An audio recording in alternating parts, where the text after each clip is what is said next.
bank didn't call. That would have felt human.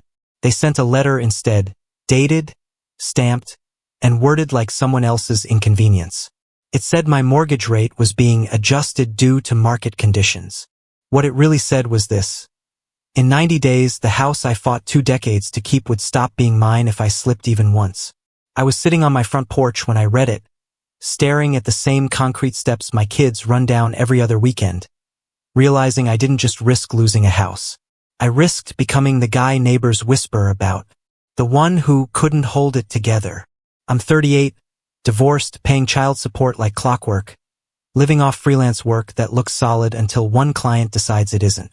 And the worst part wasn't the math. It was hearing my ex-wife's voice in my head, clear as ever. Without that house, you're nobody, Jack. I always told myself she said it out of anger. That morning, with the letter shaking in my hands, I wasn't so sure. I sat there longer than I should have, rereading the same lines like they might soften. They didn't. The new payment tipped my budget from barely manageable into one missed invoice away from disaster. I did the math twice, then a third time, because when you're scared you start believing numbers might change out of pity. They didn't. All I could see was a cheap motel off I-5, the kind with buzzing lights and curtains that never quite close. I've slept in places like that before, after the divorce, when everything felt temporary. I promised myself my kids would never have to see me live like that again. A sprinkler clicked on down the street. A dog barked. Somewhere a car door slammed. The neighborhood kept breathing while I tried to remind myself that being a man means you don't panic on your own porch. That's when I noticed movement on the other side of the fence. Evie was in her yard, holding a green garden hose like it belonged there. She wore a faded Seattle Seahawks t-shirt and old jeans with dirt ground into the knees. Nothing performative about her. She was about 50, maybe a little more, with light hair pulled back loose and practical shoes that said she expected to stand for a while. Everyone on the street knew her as the widow, said softly, like grief was a fragile object. I'd exchanged maybe a dozen words with her before. She didn't act like someone waiting to be handled carefully. Her eyes dropped to the paper in my hands. I hadn't meant to let the logo show, but there it was, blue and unmistakable. She made a small sound, half amusement, half sympathy. Let me guess, she called over, casual but not careless. Bad news dressed up to look polite. I could have brushed it off. Folded the letter. Said, just paperwork. That's my reflex. Downplay, deflect, keep moving. But something in her tone, like she wasn't afraid of bad news, made the line die in my throat. It's the mortgage, I said instead.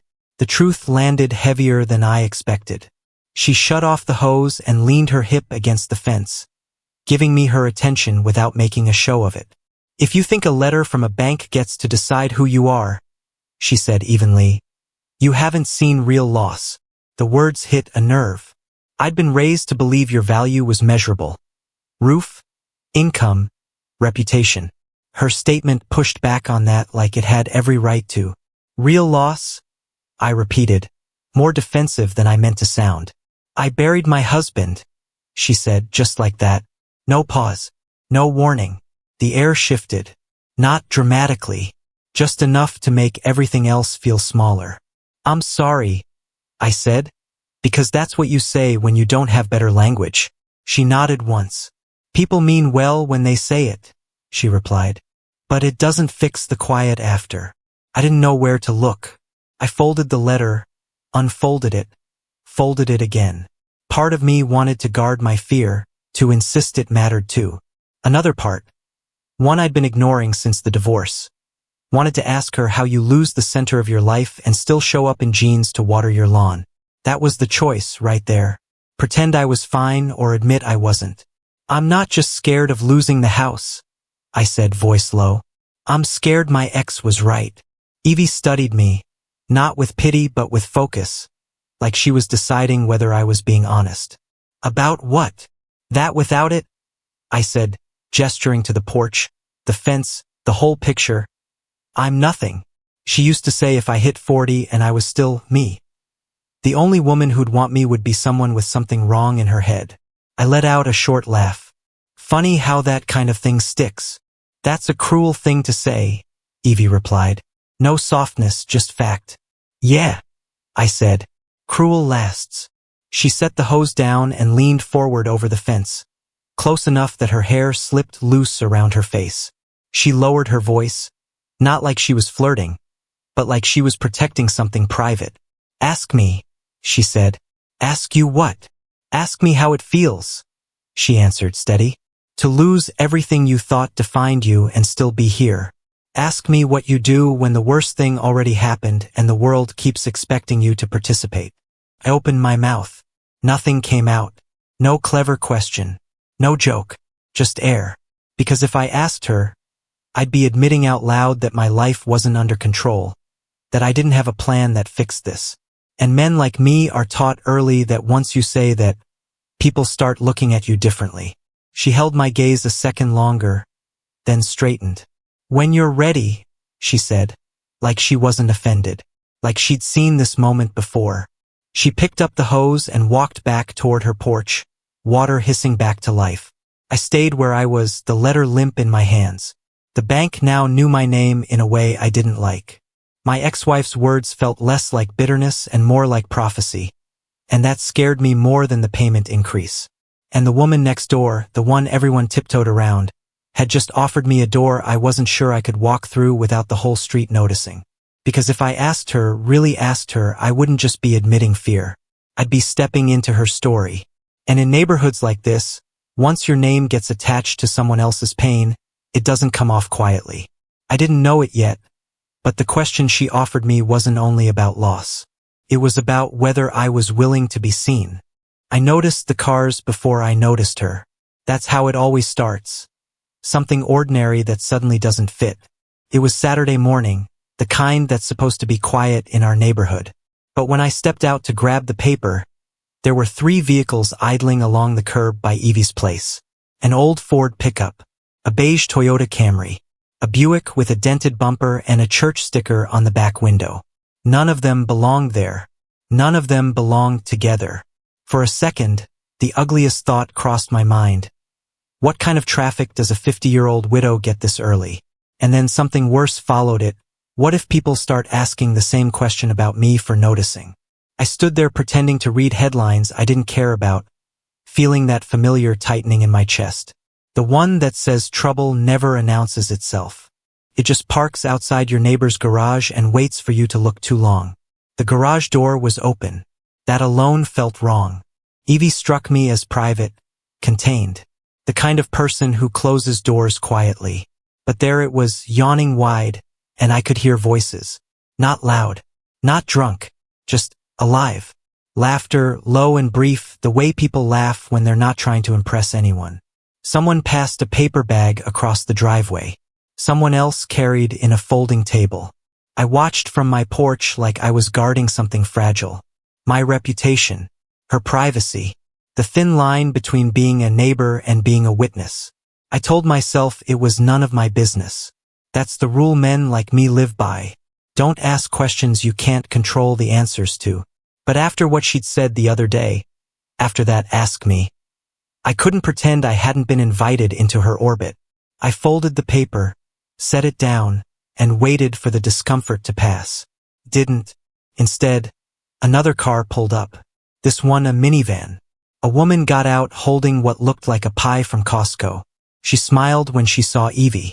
Not the polite smile you give a stranger. The relieved kind. That's when my curiosity crossed into something heavier. Concern, maybe, or fear. Because in neighborhoods like this, gatherings are fine until they're not. Until the wrong person complains. Until the wrong name gets attached to yours. I walked closer than I meant to, just far enough to see inside the garage without stepping onto her driveway. It wasn't what I expected. No party. No mess. Inside were 2 folding tables pushed together, covered with cheap paint sets and brushes still in plastic. A couple of camp chairs. A coffee urn from Target. On the back wall, taped neatly, was a photograph of a man in a military uniform. Young. Smiling in a way that suggested he hadn't yet learned what life charges in interest. I didn't need to ask who it was. Evie saw me hovering and waved me in with 2 fingers.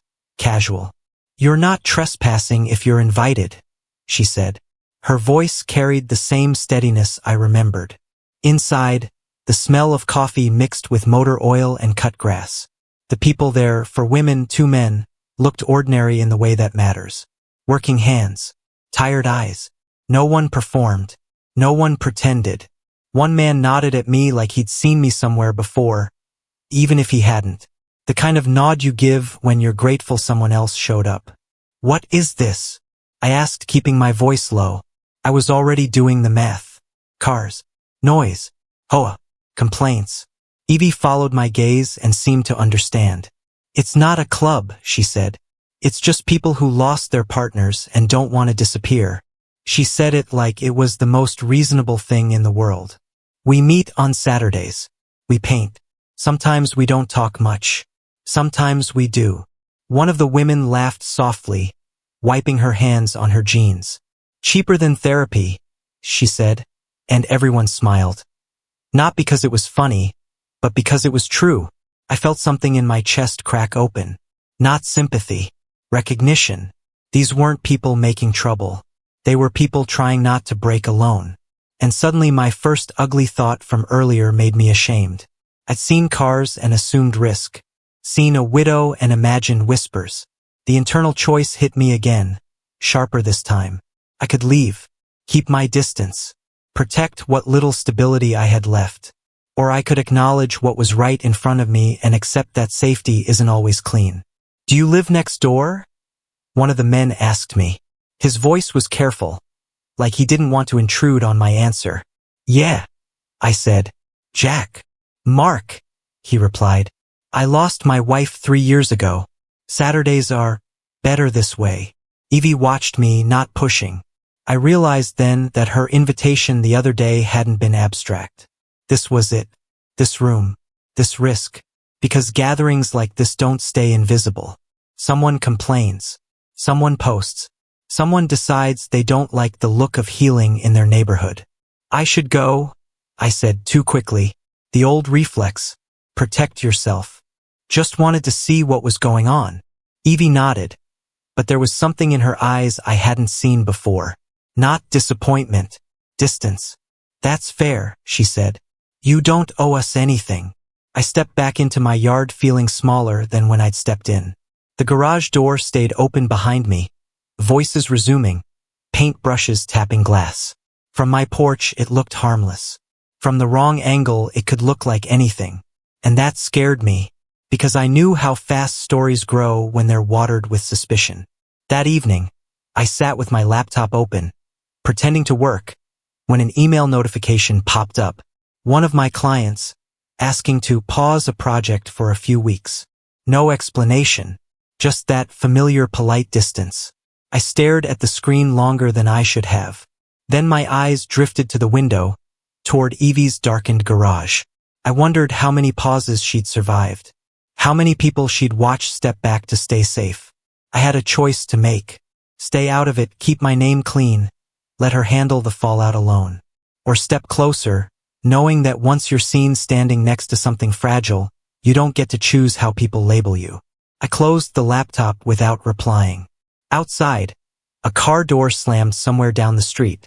The neighborhood settled in for the night, and I realized that whatever I decided next wouldn't just say something about Evie's garage. It would say something about who I was willing to be when silence was the easier option. If you've never had a man in a clean suit hand you a way out, you might think it feels like relief. It doesn't. It feels like a trap that's been ironed flat. Wednesday afternoon, my doorbell rang, and when I opened it, there was Todd, my ex-wife's brother, standing on my porch like he owned the neighborhood. He held a slim envelope between 2 fingers, smiling the kind of smile that says he's already told your story to someone else. "Jack," he said like we were old friends. "Got a minute?" I should have closed the door. You know that. I knew it too. But the house behind me was suddenly full of numbers. 90 days, new payments, late fees, and Todd looked like an answer. I stepped outside and pulled the door shut, like that would keep my kids' photos from hearing what came next. He didn't waste time. "I heard about your mortgage adjustment," he said. "Small towns talk, even in a Seattle suburb." He tapped the envelope. "I can make that go away." I stared at it, then at him. How do you even... Connections, he said and shrugged. Also, your ex worries. Despite everything. He said her name like it was a private club. Then he slid the envelope toward me. Open it. Inside was a check. Real paper. Real ink. A number with enough zeros to make my throat tighten. It would pay off the mortgage and leave a little on top. Not start a new life money, but keep the roof and stop waking up at 3 a.m. money. For a second, I swear, my body leaned toward it before my pride did. I felt that old panic ease, just a notch, and I heard my ex-wife again. Without that house, you're nobody. Todd's check was a way to prove her wrong with a signature. What's the catch? I asked. Todd laughed softly. Always suspicious. No catch. Just terms.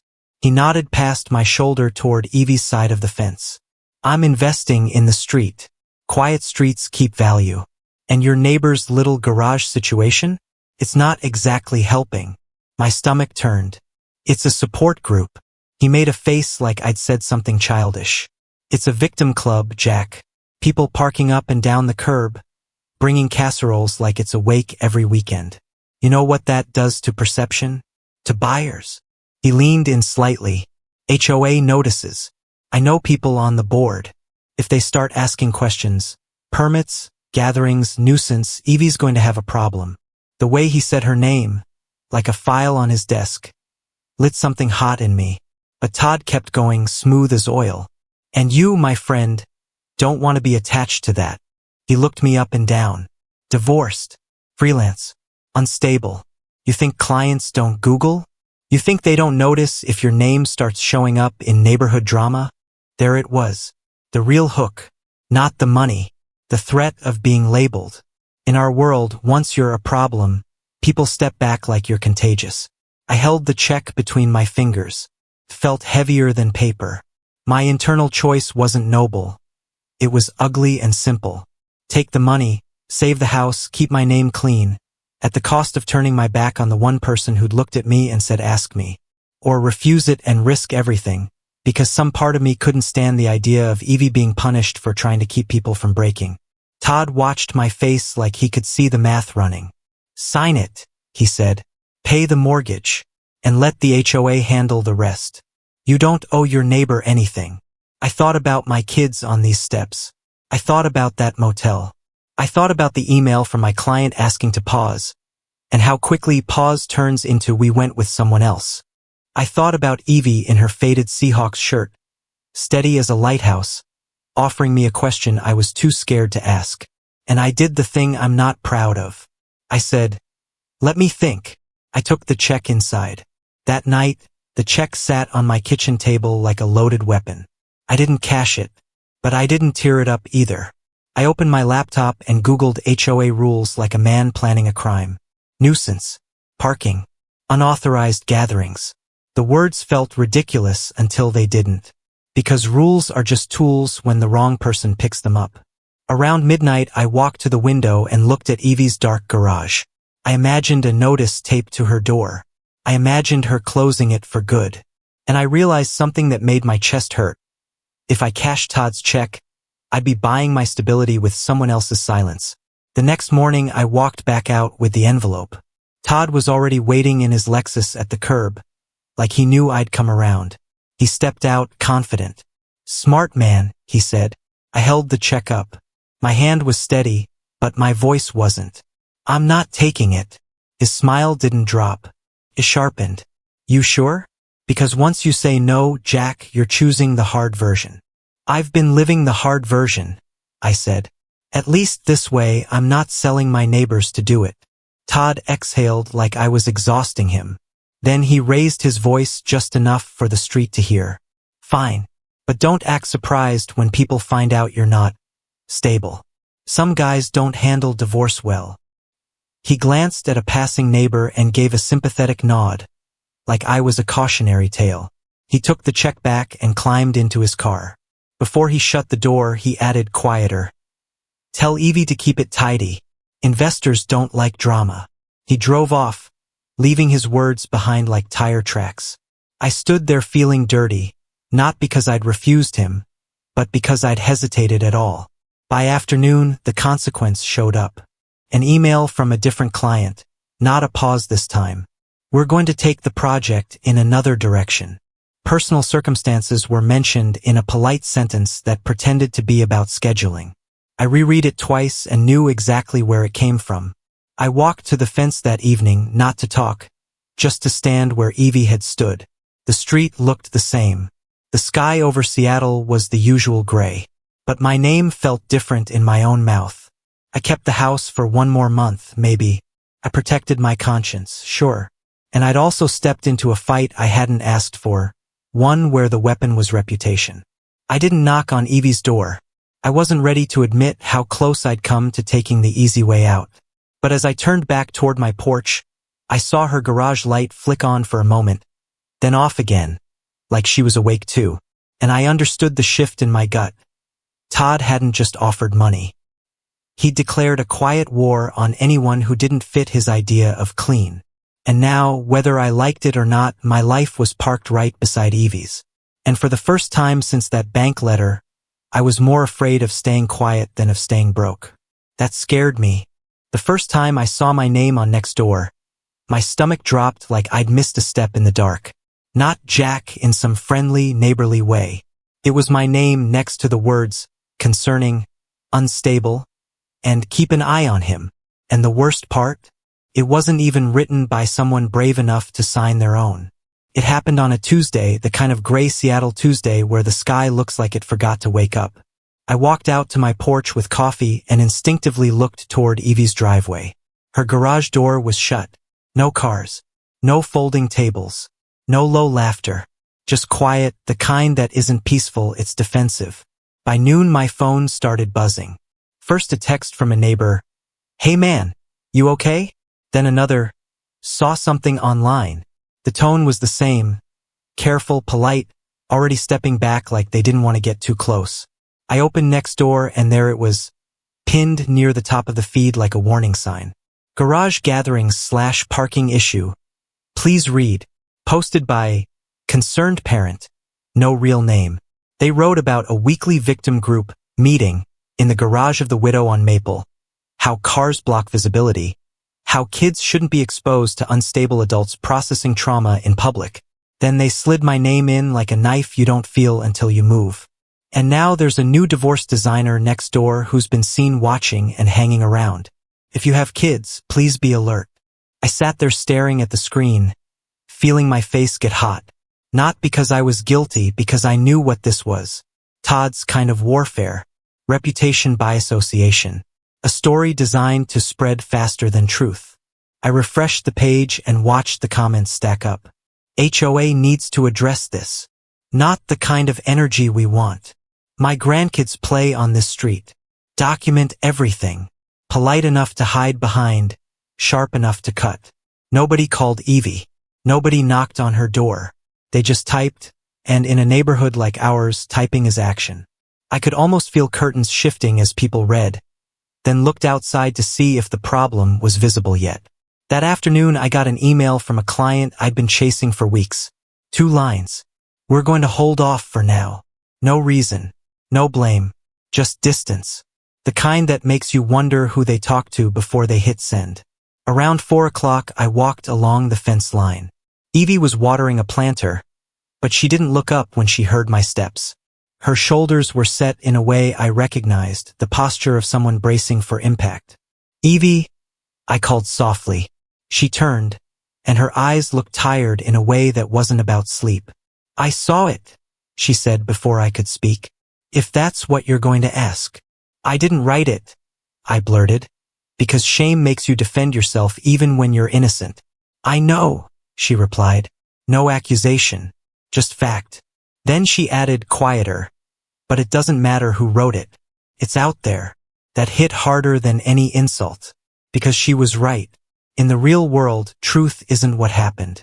Truth is what people repeat. Evie's voice went flat, controlled. My husband was a Marine. He used to say you can lose a battle in 5 minutes if you let the enemy choose the ground. This is their ground. Online. Anonymous. On her porch behind her, the garage door stayed shut like it was ashamed. Then the first real consequence arrived. Not from the HOA. From her people. A message popped up on Evie's phone while she stood at the fence. She read it, and her hand dropped to her side as if the screen had gotten heavy. "What is it?" I asked. "One of the women," she said. "She's not coming back." Her kids saw the post. "She's worried they'll Google her name someday." Evie said it like a grocery list, but I heard the crack underneath. That group wasn't a hobby. It was a life raft. And now the life raft had a target painted on it. My chest tightened with a different fear than the mortgage. The fear that I ruined things just by being nearby. The fear my ex planted and Todd watered. Unstable. Problem. Drama. Here was my internal choice, and it wasn't pretty. Retreat, keep my head down, protect the scraps of work I still had, or step forward and make myself the lightning rod. Even if it cost me clients, even if the street decided I was exactly what the post claimed. Evie looked past me toward my porch as if she was already pulling away. "You should stay out of it," she said. "This street doesn't forgive easily. And you can't afford another hit." "I can't afford silence either," I said before I'd fully decided it. Later that night, I typed a response to the post 3 different times. I deleted it 3 different times. Anything I said could make it worse. Anything I didn't say, let it stand. That's the trap. You lose either way. Around midnight, I heard the metal flap on my mailbox clink. I went out barefoot and found an envelope with no stamp, no return address. Anonymous again. Inside was a printout of my Upwork profile, my ratings, my client comments. Someone had highlighted one line in yellow. Then, on a sticky note, 5 words written in neat block letters. "These are true words about you." I stared at it until my eyes burned. I don't know if Evie put it there or someone else did. But I knew what it was. A lifeline thrown across the fence. Proof I wasn't only what my ex said. Proof I wasn't only what next door decided in an afternoon. I stood on that porch with the paper shaking in my hands and looked toward Evie's dark garage. I could go back inside, lock my door, protect my name and let her fight alone. Or I could walk to her porch, admit how scared I'd been, and finally ask the question she offered, out loud, where the street could see I wasn't hiding. I took 1 step off my porch. Then my phone buzzed again. A new notification. HOA notice.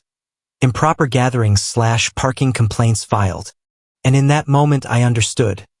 The next move I made wouldn't just decide what happened to Evie's garage. It would decide what kind of man my kids would someday believe their father was. The HOA letter arrived by certified mail, which meant someone wanted proof I'd received it. I signed for it at the door while my neighbor pretended to check his phone, and I understood something before I even tore the envelope open. Whatever was inside wasn't meant to start a conversation. It was meant to end one. The heading said Notice of Violation and Hearing, and my address was typed in bold, like it had already been judged. I stood there on my porch, holding that envelope the same way I'd held the bank letter weeks earlier, and felt the circle close. This wasn't about parking anymore. This was about whether people like me and Evie were allowed to exist quietly, or only with permission. I'm talking to you now because if you've ever lived long enough in one place, you know this feeling, the moment when your life stops being yours and becomes a file someone else can open. The hearing was scheduled for Thursday night at the community center. Public comment allowed.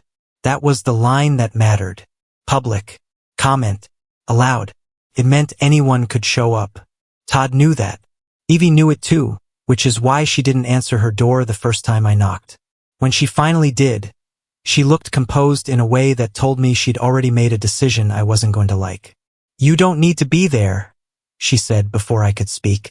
"This started with me. I'll finish it." I shook my head.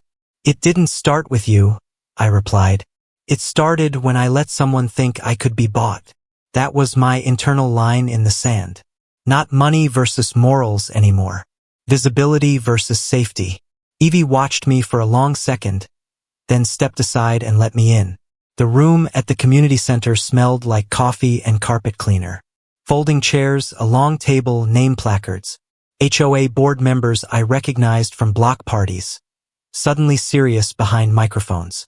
Todd sat in the second row, legs crossed, like he'd already rehearsed the outcome. When they called Evie's name, she stood alone. She spoke calmly about grief, about community, about people who didn't want to disappear. A few heads nodded. A few didn't. Then public comment opened, and that's when the room changed. Someone talked about safety. Someone else about property values. Words like pattern and concern floated around without ever landing on a fact. I felt my name coming before they said it. And the gentleman next door, a man said, not looking at me, has had some instability. That was my moment. Sit still, let it pass, protect what was left. Or stand up and accept that once you speak, you don't control what comes back. I stood. My legs felt heavier than they should have. My name is Jack, I said. And if you're going to talk about me, you can at least look at me. The room went quiet in that dangerous way.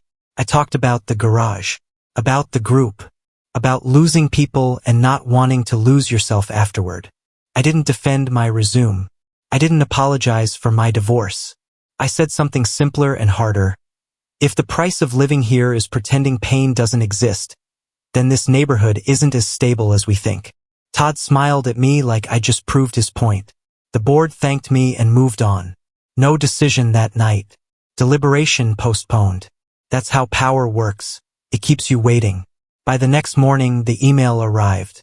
Not from the HOA. From my biggest remaining client. We've decided to end our engagement, it said. No explanation this time. Just a clean cut. I sat at my kitchen table, staring at the screen, and understood the cost of being seen. Evie texted me an hour later. They're shutting it down, she wrote. The garage. I won't fight it. I walked over and found her packing up brushes. Folding tables already gone. She didn't look angry. She looked done. I can't ask people to keep coming if it puts them at risk, she said. I nodded because sometimes the bravest choice looks like retreat. That evening, I sat on my porch again. Same steps. Same street. Fewer illusions. The bank still wanted its money. The HOA would get its quiet. Todd would sleep well. I'd lost work. Evie had lost her space. And yet, something in me felt settled in a way it hadn't before. I hadn't saved the garage. I hadn't saved my reputation. But I hadn't lied either. Evie came out and sat on the step below mine, leaving space between us. I'm sorry, I said. She shook her head. Don't be. I've lost bigger things and survived. We sat there without promises, without plans, just two people who'd chosen not to disappear quietly. Here's the part that hurts when I say it out loud. The story doesn't end with justice. It ends with clarity. The bank still considers me a risk. The neighborhood still whispers. But when my kids ask why I didn't move, why I didn't take the easy way out, I'll have an answer that doesn't taste like regret. A house is wood and numbers.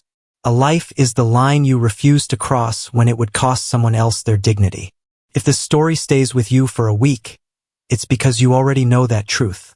You've just been waiting for someone to say it plainly.